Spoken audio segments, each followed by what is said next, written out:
നിന്റെ അമ്മയ്ക്കുള്ളത് മാത്രമേ അവർക്കുമുള്ളൂ എന്നെൻ്റെ കണ്ണുകളിലേക്ക് നോക്കിക്കൊണ്ട് പറഞ്ഞു. ലജ്ജ കൊണ്ട് താണുപോയ എൻ്റെ മുഖം സ്നേഹത്തോടെ ഉയർത്തിക്കൊണ്ട് അമ്മ ചില കാര്യങ്ങൾ എന്നോട് പറഞ്ഞു. സ്ത്രീകളോടുള്ള ആകർഷണം സ്വാഭാവികമാണ്. അതിനെ മാന്യമായി നിയന്ത്രിക്കുന്നിടത്താണ് ഒരാൾ ജെന്റിൽമാൻ ആകുന്നത്. അന്ന് അമ്മ പറഞ്ഞു തന്ന കാര്യങ്ങൾ എൻ്റെ ചില ചിന്തകളോട് കൂട്ടിച്ചേർത്താണ് ഞാൻ വീഡിയോയിൽ സംസാരിച്ചത്. നിന്റെ അമ്മയ്ക്കുള്ളത് മാത്രമേ അവർക്കുമുള്ളൂ. യുവാവിൻ്റെ വീഡിയോ വൈറലാകുന്നു എന്ന തലക്കെട്ടോടെ എല്ലാ മാധ്യമങ്ങളും അതിനെ ഏറ്റെടുത്തു, ചർച്ച ചെയ്തു. ജോസഫ് അന്നക്കുട്ടി ജോസ് എന്ന പേരും അതിനോടൊപ്പം ശ്രദ്ധിക്കപ്പെട്ടു. അമ്മയുടെ പേര് കൂടെ ചേർത്ത മകൻ്റെ സ്നേഹത്തെക്കുറിച്ച് ആളുകൾ സംസാരിക്കാൻ തുടങ്ങി. അതിനുശേഷം ഞാൻ പിന്നെയും ചില വീഡിയോകൾ ചെയ്തു. അതെല്ലാം വൈറലാകാൻ തുടങ്ങി. ജീവിതത്തിലുണ്ടായ അനുഭവങ്ങൾ പങ്കുവെച്ചുകൊണ്ട് സമൂഹത്തിൽ മാറ്റമുണ്ടാക്കാൻ ഇറങ്ങിപ്പുറപ്പെട്ട ജോസഫ് അന്നംകുട്ടി ജോസ് എന്ന യുവാവ് ആ അമ്മയുടെ ഭാഗ്യമാണെന്ന് എല്ലാവരും പറഞ്ഞു. എൻ്റെ വീഡിയോകൾക്ക് താഴെ ആളുകൾ എഴുതിയിരിക്കുന്ന കമൻസ് വായിച്ച് ഞാനും ഞെട്ടി. ഭാഗ്യം ചെയ്ത അമ്മ. ഇതാണ് അമ്മയെ യഥാർത്ഥത്തിൽ സ്നേഹിക്കുന്ന മകൻ. നിന്നെപ്പോലെ ചിന്തിക്കുന്നൊരു മകനുണ്ടായിരുന്നെങ്കിൽ എന്നൊക്കെ ചില അമ്മമാർ അഭിപ്രായപ്പെട്ടു.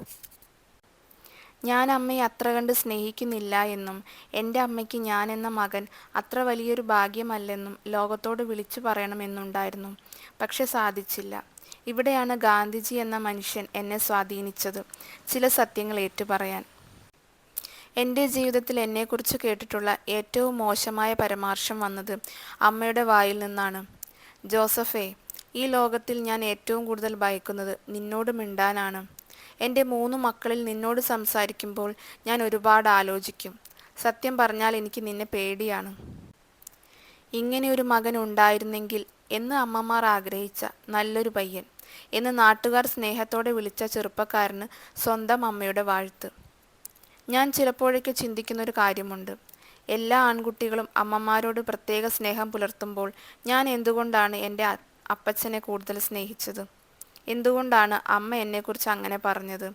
എവിടെയാണ് ദൈവമേ എനിക്ക് പാളിപ്പോയത്? അമ്മ നല്ലൊരു അധ്യാപികയായിരുന്നു. മിടുക്കിയായ ഒരു വീട്ടമ്മയാണ്. എല്ലുമുറിയെ പണിയെടുക്കുന്ന സ്ത്രീയാണ്. പക്ഷെ ഞാൻ ഒരമ്മയുടേതായ സ്നേഹവും വാത്സല്യവും കണ്ടത് അപ്പനിലാണ്. എന്തുകൊണ്ടോ എൻ്റെ ജീവിതമരം ചാഞ്ഞു നിൽക്കുന്നത് അപ്പൻ എന്ന നദീതീരത്തേക്കാണ്. എന്ത് വെയിലാണ് ജോസഫേ, നീ ആ കാറെടുത്ത് പോടാ എന്ന് അപ്പൻ പറയുമ്പോൾ അവൻ ഇഷ്ടമുള്ള പോലെ പൊയ്ക്കോട്ടെ, നിങ്ങൾ കാറെടുക്കാൻ നിർബന്ധിക്കുന്നത് എന്തിനാണ് എന്നാണ് അമ്മ പറയാറ്. ഓഫീസിലേക്ക് 40 കിലോമീറ്റർ ഉണ്ട്. 500 രൂപയുടെ പെട്രോൾ വെറുതെ കത്തിക്കണോ എന്നാണ് അതിൻ്റെ അർത്ഥം.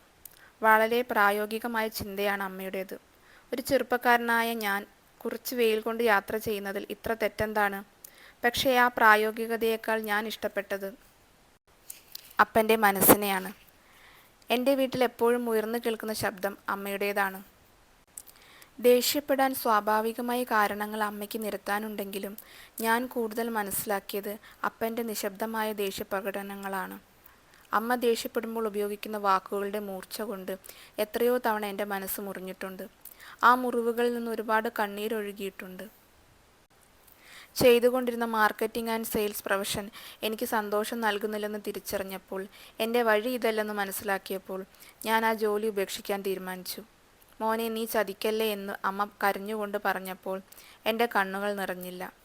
നിന്നെക്കൊണ്ട് ഇതാവുന്നില്ലെങ്കിൽ നീ അത് വിട്ടേക്ക്, പക്ഷെ ഉടനെ വേറെ വഴി നമുക്ക് കണ്ടെത്തണം. ഞങ്ങളൊക്കെ കൂടെ ഇല്ലടാ എന്ന് അപ്പൻ ഭാവവ്യത്യാസമില്ലാതെ പറഞ്ഞപ്പോൾ ഞാൻ മുറിയിൽ കയറി വാതിലടച്ചിരുന്നു കരഞ്ഞു. ഞാൻ അമ്മയോടാണ് ഏറ്റവും കൂടുതൽ തർക്കിച്ചിട്ടുള്ളത്. അമ്മയുടെ ചില പരാമർശങ്ങൾ നൽകിയ മുറിപ്പാടുകൾ ഇന്നും മായാതെ ഉള്ളിൽ കിടക്കുന്നുണ്ട്. പറഞ്ഞു മനസ്സിലാക്കാൻ ശ്രമിച്ചതെല്ലാം എൻ്റെ വലിയ തോൽവികളിൽ ചെന്ന് അവസാനിച്ചിരുന്നു.